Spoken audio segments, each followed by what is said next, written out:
அனைவருக்கும் வணக்கம். இன்னைக்கு நான் சொல்ல போற தலைப்பு பத்ரிஜியோட லாக்டவுன் செய்திகள் அப்படிங்கிறது தான். இதுல அந்த புக்ல அவர் நிறைய சின்ன சின்ன பகுதிகளா சொல்லியிருக்காரு. அதுல ஒண்ணுதான் பார்க்கும் கோணத்தை பொறுத்து படைப்புகள் இருக்கும் அப்படிங்கிறது. அதாவது நம்ம ஒரு விஷயத்தை நம்ம எப்படி பார்க்கிறோம் அப்படிங்கிறது ரொம்ப ரொம்ப முக்கியம்.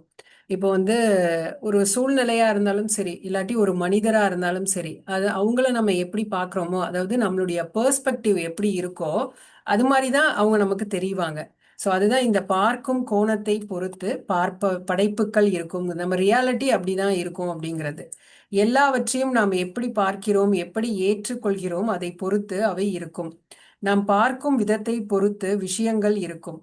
வெளியில் கலர் கண்ணாடி அணிந்தால் சூரிய ஒளி மாறுகிறது. விஷயங்களை நேராகவும் தெளிவாகவும் பார்க்க கண்ணாடிகளை அகற்ற வேண்டும். இப்போ நம்ம ஒரு விஷயத்த அது எப்படி இருக்கோ அப்படியே தான் நம்ம பார்க்கணும். நாம எப்படி இருக்கோம், நம்ம உள்ளுக்குள்ள நமக்குன்னு சில விஷயங்கள் இருக்கும். அதாவது நமக்குன்னு சில அபிப்பிராயங்கள் இருக்கும்ல, அதை பொறுத்து தான் நம்ம மற்றவங்களையுமே பார்க்குறோம். கருப்பு கண்ணாடி போட்டிங்கன்னா எல்லாமே கருப்பாக தான் தெரியும், மஞ்சள் கண்ணாடி போட்டால் எல்லாமே மஞ்சளாக தான் தெரியும். ஸோ நம்ம எப்படி இருக்கோமோ அப்படி தான் மற்றவங்களையும் நம்ம பார்க்க ஆரம்பிக்கிறோம்.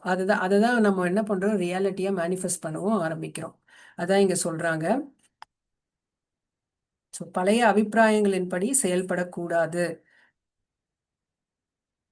அதேபோல் சூழ்நிலைக்கு ஏற்ப செயல்பட வேண்டும், தவிர பழைய அபிப்பிராயங்கள் படி செயல்படக்கூடாது. அதாவது நமக்கு சில முன்ன இருந்த சூழ்நிலைகளை சில அபிப்பிராயங்கள் இருக்கும். அதே விஷயத்த நம்ம மனசுல வச்சுட்டு இப்ப இருக்கக்கூடிய சூழ்நிலையும் அதே அபிப்பிராயத்துல நம்ம செயல்படக்கூடாது அப்படிங்கிறாங்க.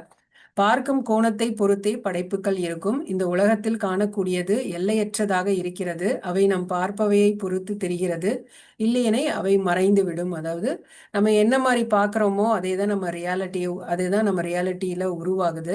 நம்ம பார்க்குற விஷயத்துக்கு எல்லாமே எல்லை இல்லை அப்படிங்கிறாங்க. ஆனா நம்ம நமக்குள்ள சில இந்த கண்ணோட்டம் இருக்குல்ல, அதுதான் நம்மளை ஒரு சிறிய வட்டத்துக்குள்ள நம்மளை வச்சிருது அப்படிங்கிறாங்க. ஸோ ஒரு லிமிட்டேஷனுக்குள்ள நம்ம மாட்டிடுறோம். ஸோ அந்த லிமிட்டேஷனுக்கு ஏற்ற மாதிரி தான் நம்ம ரியாலிட்டியும் இருக்கும் அப்படிங்கிறது.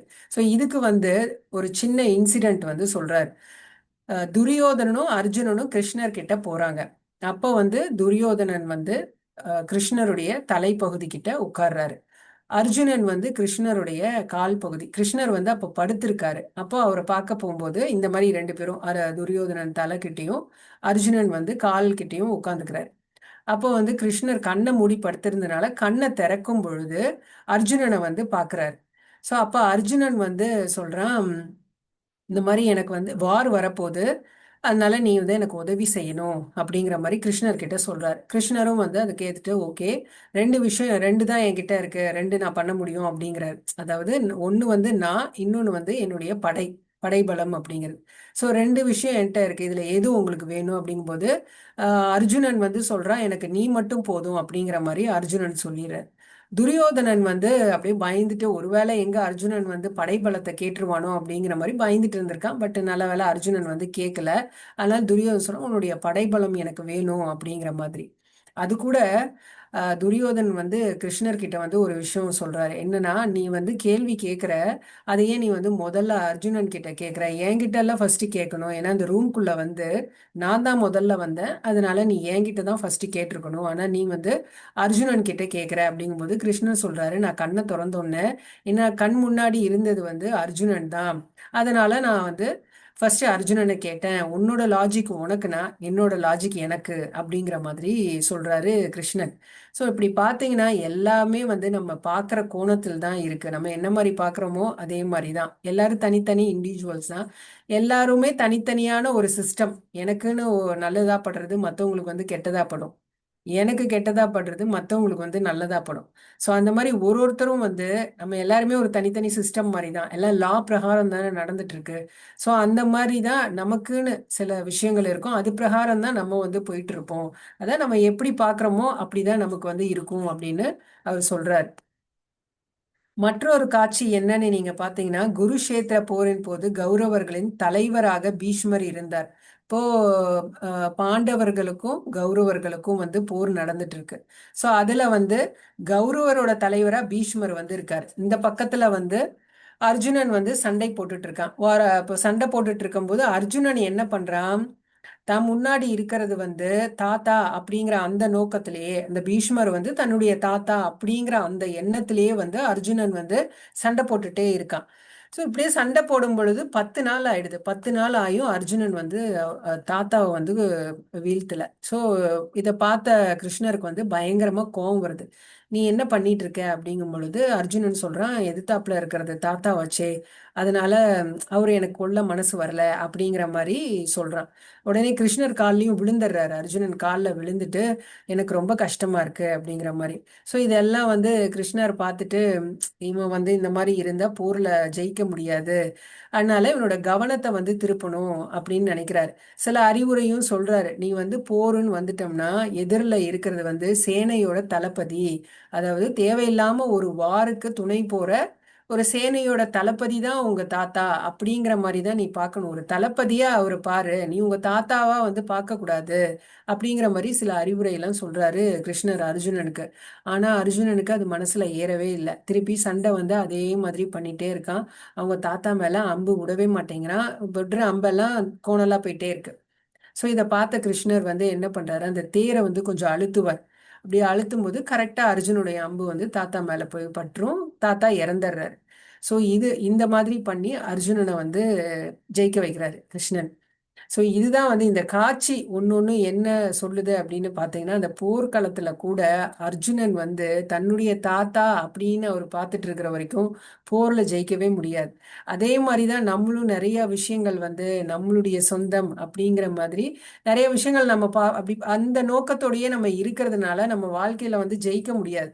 அவங்க வந்து எப்படி இருக்கிறாங்களோ அவங்கள அப்படியே தான் பார்க்கணும். ஸோ வாருன்னு ஒரு விஷயத்துக்குள்ள வந்துட்டா அவங்க வந்து நம்மளுடைய எதிராளி. அப்போ போய் நம்ம வந்து தாத்தா, நம்மளுடைய மாமா அப்படிங்கிற மாதிரி பார்க்கக்கூடாது. ஸோ இது எல்லாமே வந்து நமக்கு ஒரு பெரிய உண்மையை வந்து உணர்த்துது. நம்ம நிறைய பேருக்கு அந்த உண்மை தெரியாதனால நம்ம வாழ்க்கையில திருப்பி திருப்பி தோத்துட்டே தான் இருக்கோம்.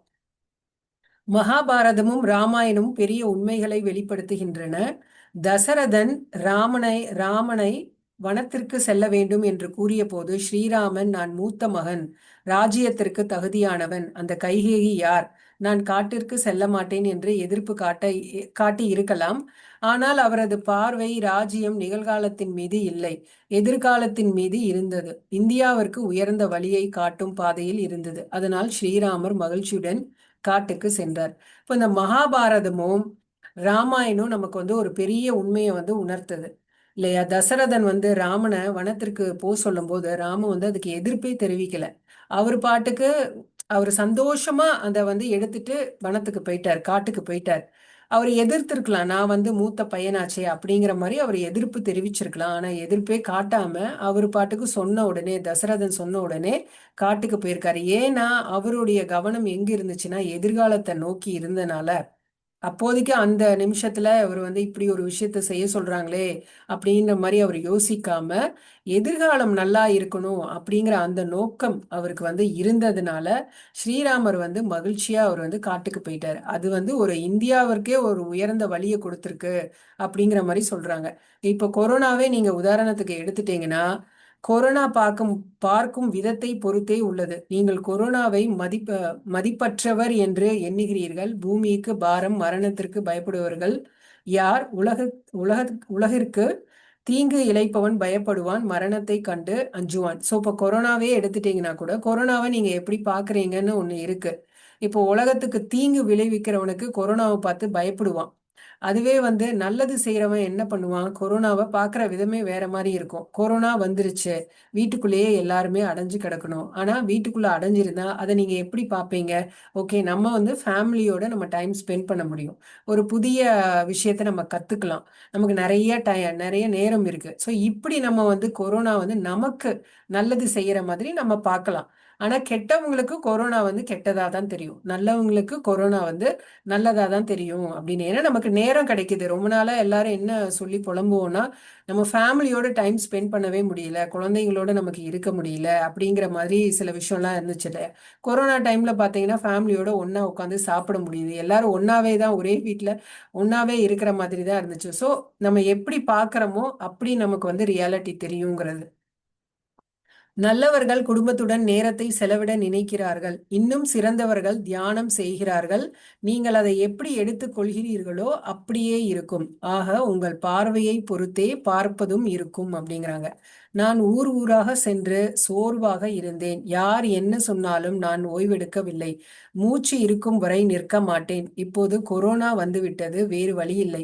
வீட்டில் உட்கார வேண்டும். எல்லா புத்தகங்களையும் படித்து கொண்டிருக்கிறேன். இந்த கொரோனா எனக்கு ஒரு வரமாகி விட்டது. உடல் மட்டுமே என்று நினைத்தவனிடம் இருந்து உடல் அகற்றப்பட்டது. இந்த நாட்களில் நான் சோர்வாக இருக்கிறேன். எனக்கு கொரோனா வரமானது பார்ப்பதை பொறுத்து பார்க்கப்படுவதும் இருக்கும். பத்ரிஜியும் வந்து ஊர் ஊரா போய் நிறைய வந்து நம்ம மெடிடேஷனை ஸ்ப்ரெட் பண்றதுக்காக அவ்வளோ விஷயங்கள் செஞ்சிருக்காரு. ஆனா கொரோனா வந்த பிறகு அவரும் உள்ளேயே வீட்டிலேயே இருக்கிற மாதிரி ஆயிடுச்சு. ஆனா அவர் அந்த நேரத்தை என்ன பண்ணியிருக்காரு, நிறைய புத்தகங்கள் படிச்சிருக்காரு. ஸோ அந்த நேரத்தை கூட அவர் வந்து புத்தகங்களை படிச்சு அதை வந்து ஒரு வரமா மாத்திருக்கேன் அப்படிங்கிறாங்க. நிறைய பேருக்கு வந்து நான் இந்த உடல் தான் அப்படிங்கிறவங்களுக்கெல்லாம் தன்னுடைய உடல் வந்து அவங்கள விட்டு போயாச்சு. அதாவது உடலை விட்டு அவங்க வந்துட்டாங்க. ஸோ இந்த உண்மையும் அந்த கொரோனா டைம்ல வந்து புரிய வந்திருக்கு. அதனால வந்து நம்ம அந்த கொரோனாவை எப்படி பார்க்கிறோங்கிறதும் ஒண்ணு இருக்கு. எவ்வளவோ பேருக்கு கொரோனா நிறைய நன்மைகள் செஞ்சிருக்கு. கெட்டவங்களுக்கு அது கெட்டது தான் செஞ்சிருக்கு. இப்போது நல்லவர்களை பாதுகாக்கவும் தீயவர்களை தண்டிக்கவும் கொரோனா வந்துள்ளது. அப்படித்தான் இயற்கை செயல்படுகிறது. இயற்கையின் தீர்வு கொரோனா வைரஸ் அவசரப்படாது. உங்கள் பார்வையில் குறைபாடு இருந்தால் கொரோனாவும் உங்களுக்கு வித்தியாசமாகத்தான் தெரியும். உங்கள் பார்வை சரியாக இருந்தால் அது வேறு விதமாக தெரியும். ஸோ இப்போ வந்து நல்லவங்களை எல்லாம் பாதுகாக்க கெட்டவங்களை எல்லாம் வந்து இந்த உலகத்தை விட்டு அழிக்கிறதுக்காக தான் கொரோனா வந்துச்சு அப்படிங்கிற மாதிரி சொல்றாரு. ஸோ அதனால நம்ம பார்க்குற விதம் அப்படிதான் இருக்கணும். அதாவது எப்படின்னா கொரோனாவை நம்ம எப்படி பார்க்குறோமோ அப்படிதான் நமக்கு இருக்கும் அப்படிங்கிறது தான்.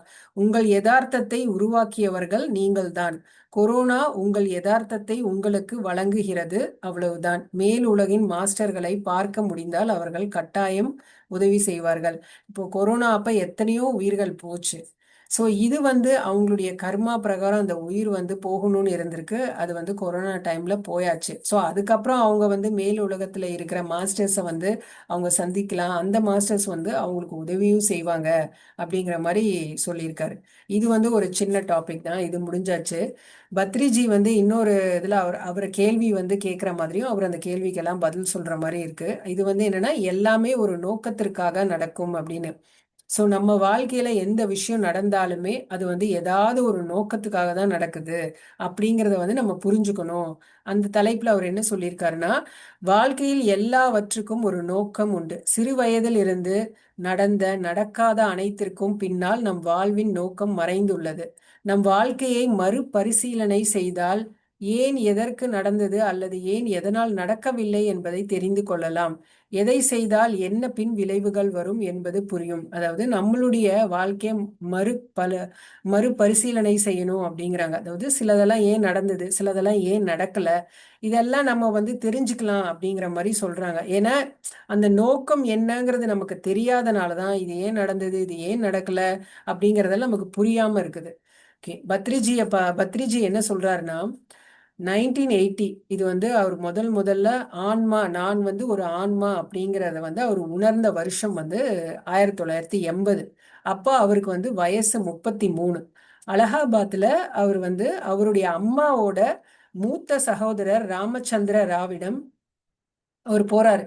அவங்க அம்மாவோட மூத்த சகோதரர் அவர்கிட்ட போறாரு. ஏன்னா பத்ரிஜிக்கு வந்து பேசும்போது திக்குமா, குரல் வந்து திக்குமா.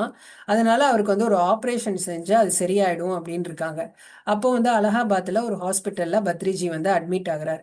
அட்மிட் ஆகும்போது அவருக்கு வந்து ஒரு மயக்க மருந்து கொடுக்குறாங்க. மயக்க மருந்து கொடுத்த உடனே பத்ரிஜி வந்து தன்னோட உடலை விட்டு வெளியில வந்துட்டாராம். அப்போ அந்த ஆப்ரேஷனை வந்து அவர் உடலை விட்டு வெளியில வந்து பார்த்துட்டே இருக்காராம், என்ன நடக்குது அப்படிங்கிற மாதிரி. ஸோ அப்பதான் அவருக்கு தெரிஞ்சுதான், ஓ நான் வந்து இந்த உடல் அல்ல, நான் வந்து ஒரு ஆத்மா.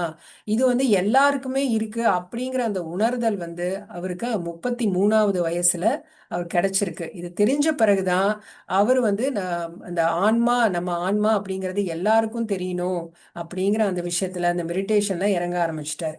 ஸோ அவரை பார்த்து இன்னொரு கேள்வி கேட்குறாங்க.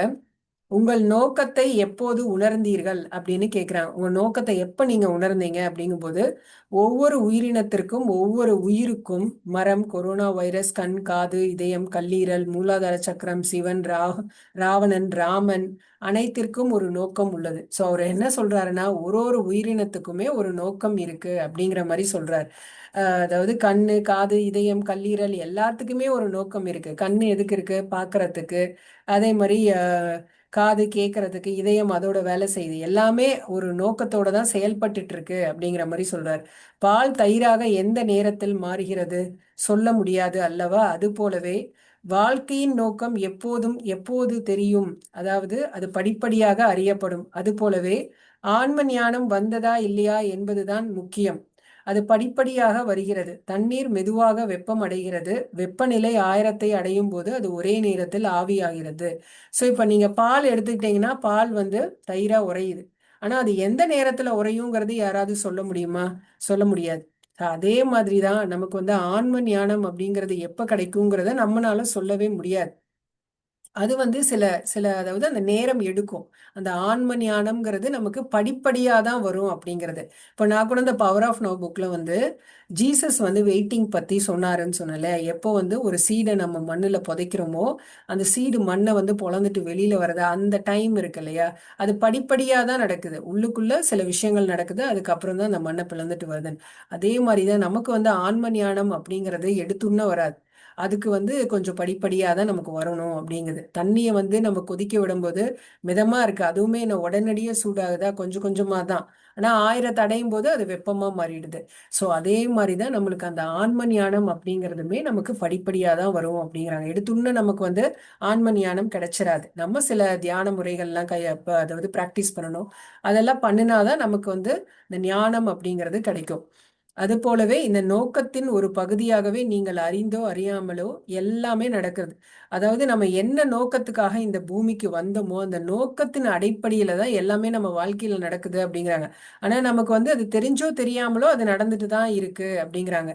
ஸோ நமக்கு வந்து அது ஏதாவது ஒரு கட்டத்துல நமக்கு அது தெரிய வரும். அப்பதான் நமக்கு அது புரியும். ஓகே, இதுக்காக தான் இந்த விஷயங்கள் எல்லாம் நம்ம வாழ்க்கையில நடந்திருக்கா? ஏன் நம்ம இதெல்லாம் கடந்து வந்திருக்கோம்னா நம்மளுடைய நோக்கம் இப்படி இருந்திருக்கு, அதனாலதான் இதெல்லாம் நமக்கு நிகழ்ந்திருக்கு அப்படிங்கிறது. அடுத்த கேள்வி அவரை வந்து கேக்குறாங்க. உங்கள் நோக்கத்தின் ஒரு பகுதியாக நீங்கள் மார்க்கெட்டிங் துறையில் பணி புரிந்தீர்களா? இப்போ பத்ரிஜி வந்து மார்க்கெட்டிங் துறையில தான் இருந்திருக்காரு. ஸோ அந்த மார்க்கெட்டிங்ல வந்து அவர் 17 வருஷம் வந்து வேலை செஞ்சிருக்காரு. அந்த மார்க்கெட்டிங்ல ஒரு நிறைய தொழில்நுட்பத்தை எல்லாம் கத்திருந்திருக்காரு 17 வருஷமா. அதை வந்து தியானத்துக்கு அவர் வந்து யூஸ் பண்ணியிருக்காரு. அதுதான் அவரும் சொல்றாரு. ஆம், அந்த மார்க்கெட்டிங் துறையில் இருந்துதான் உலகம் முழுவதும் பயணம் செய்ய கற்றுக்கொண்டேன். எங்கு வேண்டுமானாலும் சாப்பிடவும் தூங்கவும் கற்றுக்கொண்டேன். நான் 17 வருடங்கள் வேலை செய்தேன். அதனால் அந்த தொழில்நுட்பம் அனைத்தையும் எனது தியான பிரச்சாரத்திற்கு பயன்படுத்தினேன் அப்படின்னு சொல்றார். ஸோ 17 இயர்ஸ் வந்து அவர் மார்க்கெட்டிங்ல இருந்திருக்காரு. அங்க இருந்த தொழில்நுட்பத்தை எல்லாம் கத்திருக்காரு. அவர் ஊர் ஊரா நிறைய டிராவல் பண்ணியிருக்கனால அவர் எங்க வேணாலும் இருக்கிறதுக்கு, எந்த ஊருக்கு போனாலும் சாப்பாடு எல்லாம் சாப்பிட்றதுக்கு அது எல்லாமே அவர் வந்து கத்திருக்காரு. அதெல்லாம் எதுக்கு அவர் கத்துக்கிட்டாருன்னா இந்த மாதிரி தியான பிரச்சாரத்துக்காக தான் அவருக்கு அதெல்லாம் நடந்திருக்கு. மார்க்கெட்டிங் தான் அவர் வேலையா இருந்தாலும் அங்க அவர் கத்துக்கிட்டது எல்லாம் எதுக்கு அப்படின்னா இந்த மாதிரி பிரச்சாரத்துக்கு தான் அப்படிங்கறத அவர் புரிஞ்சுக்கிறாரு. அடுத்த கேள்வி வந்து நம் வாழ்வில் என்ன நடந்தாலும் அது நோக்கத்திற்காகவேவா அப்படின்னு கேக்குறாங்க. எது நடந்தாலும் அது நோக்கத்திற்காக தான் நடக்குதா அப்படிங்கிற மாதிரி. எது நடந்தாலும் நடக்காவிட்டாலும் அது நோக்கத்திற்காகத்தான். நான் இசையை கற்றுக்கொண்டது தியானத்திற்காகத்தான், கச்சேரிகள் செய்வதற்கு ஆக இல்லை. என்னுடைய இசை மங்களம், பள்ளி, பாலமுரளி, கிருஷ்ணா போல் இல்லை. என்னுடைய நோக்கம் அது இல்லை. அவர் இசை கற்றுக்கிறது எதுக்குன்னா தியானத்துக்காக தான். அவர் கச்சேரி பண்றதுக்கெல்லாம் வந்து இசை வந்து அவர் கத்துக்கல அப்படிங்கிறாரு. உங்கள் பிறப்பு உங்கள் நோக்கத்தை பொறுத்தது. உங்கள் நோக்கம் உங்கள் பிறப்பு. உதாரணமாக, நான் தெலுங்கானாவில் பிறந்தேன், ஆனால் அது மகாராஷ்டிராவின் எல்லையில் உள்ளது. நான் ஏன் அங்கு பிறந்தேன்? எனது வாழ்க்கை திட்டத்தில் தென்னிந்தியாவை முடித்துவிட்டு வடக்கு பக்கம் செல்ல வேண்டும். ஸோ நம்மளுடைய பிறப்புமே நம்மளுடைய நோக்கத்தை பொறுத்து தான். ஏன் அவர் வந்து மகாராஷ்டிரா எல்லையில இருக்கிற அந்த தெலுங்கானால அவர் பிறந்தாரு அப்படிங்கிறதுமே அவருடைய நோக்கத்தை பொறுத்து தான். என் குடும்பத்தினர் ஏன் அமெரிக்கா சென்றார்கள்? நமது குடும்பம், பிறப்பு, உடல் அனைத்தும் நமது வாழ்க்கை திட்டத்தை பொறுத்தது. நான் ஏன் பிராமண வீட்டில் பிறந்தேன்? பிராமணர்கள் அதிக பூஜைகள் செய்கிறார்கள். பூஜை செய்யாதே நண்பனே என்பதை சொல்வதற்காக பிறந்தேன். ஸோ நமது குடும்பம், நம்மளோட பிறப்பு, உடல் எல்லாமே நம்மளுடைய வாழ்க்கை திட்டத்தை பொறுத்து தான் இருக்கு. அதே மாதிரி ஏன் நம்ம பிராமண குடும்பத்துல பிறக்கிறோம்னா, அவங்க நிறைய பூஜைகள் எல்லாம் செய்வாங்க. அந்த பூஜை எல்லாம் செய்ய தேவையில்லைன்னு சொல்றதுக்காக தான் அந்த குடும்பத்துல வந்து பிறந்தேன் அப்படிங்கிற மாதிரி சொல்றார். தியானத்தில் ஒருவரிடம் இயேசு வருகிறார். அவன் வாழ்க்கையின் நோக்கம் என்ன என்று கேட்கிறாள். இயேசு உங்கள் அண்டை வீட்டாரை நேசிக்கவும் என்கிறார். அவள் அவ்வளவுதானா என்கிறார். நீ உன் அண்டை வீட்டாரை நேசிக்க வேண்டும். அவருக்கு அருகில் இருக்கும் அண்டை வீட்டாரை நேசிப்பார். அதாவது தியானத்துல இயேசு வராரு, நம்ம இயேசு கிட்ட கேட்டோம்னா அவர் என்ன மெசேஜ் சொல்றாரோ அதை வந்து நம்ம செய்யணும். இப்போ ஒரு பெண்மணி இருக்கு, தியானத்துல இயேசு வரும்போது அவங்க வந்து கேட்குறாங்க, அண்டை வீட்டார் அவங்க நெய்பர்ஸை வந்து நீங்க வந்து நேசிக்கணுங்கும் போது அதை செய்ய ஆரம்பிக்கிறாங்க.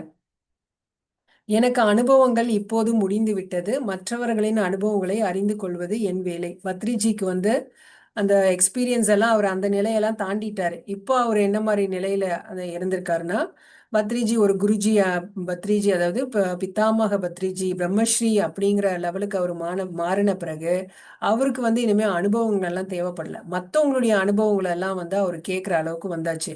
ஒவ்வொரு மனிதனும் இறப்பிற்கு முன் ஆகாஷிக் பதிவுகளை பார்த்து கொள்கிறான். உதாரணமாக, நீங்கள் வலிமையானவர்கள் என்று ஒரு பெண்ணை அடித்தீர்கள் என்றால் ஆகாஷிக் பதிவில் நீங்கள் அந்த பெண்ணின் உடலில் இருந்து முழு காட்சியையும் உணர்வீர்கள். அதாவது அந்த அனுபவத்தில் அடிப்படுவீர்கள். இப்போ ஒரு பெண்மணி இருக்காங்க, அவங்க ரொம்ப வீக்கா இருக்காங்க, நீங்க பலசாலியா இருக்கீங்க, அவங்கள போட்டு அடிக்கும் பொழுது அவங்களுக்கு என்ன மாதிரி வலி இருக்கும், அவங்க உடல்ல எப்படி வலியை உணர்வாங்க, ஆகாஷிக் ரெக்கார்டை நீங்க பார்க்கும் பொழுது அந்த வலி எப்படி இருந்தது, அந்த பெண்மணியோட உடல்ல இருந்து அந்த வலியை உணர்வீங்க அப்படிங்கிறாங்க. அதுவே நீங்கள் மற்றவர்களின் கால்களை அழுத்தும் போது அந்த சுகமான உணர்வை கூட நீங்கள் உணர்வீர்கள். இப்போ நீங்க மற்றவங்க காலை வந்து அமுத்துறீங்க. இப்போ உங்க அம்மா அப்பா வந்து உடம்பு சரியில்லை, அவங்களுக்கு நீங்க காலை அமுத்தி விடுறீங்கன்னு வச்சுக்கோங்களேன். அப்போ அம்மா அப்பாவுக்கு வந்து அது ரொம்ப சுகமா இருக்கும். அந்த உணர்வை கூட நீங்க ஆகாஷிக் ரெக்கார்ட்ல நீங்க பார்க்கும் பொழுது உணர முடியும் அப்படிங்கிறாங்க. ஸோ ஆகாஷிக் ரெக்கார்ட்ல எல்லாமே பதிவு செய்யப்படும்.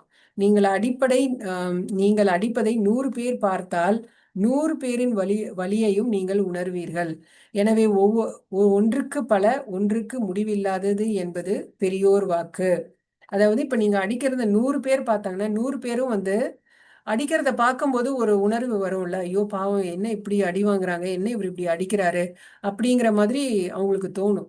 ஸோ அந்த உணர்வை கூட நீங்க ஆகாஷிக் ரெக்கார்டை பார்க்கும் பொழுது நீங்க ஃபீல் பண்ண முடியும் அப்படின்னு சொல்றாங்க.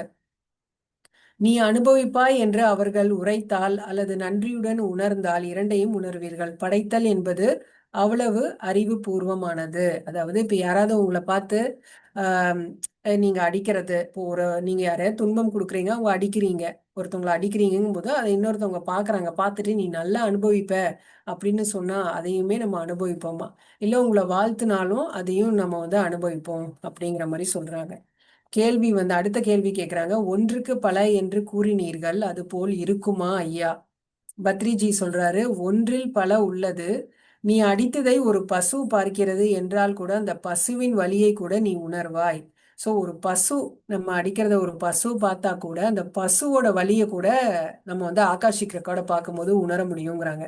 ஒரு மரம் பார்த்தால் மரத்தின் வலியை கூட நீ உணர முடியும். அனைத்தும் பதிவாகிறது, அனைத்தையும் நீ உணர வேண்டும்.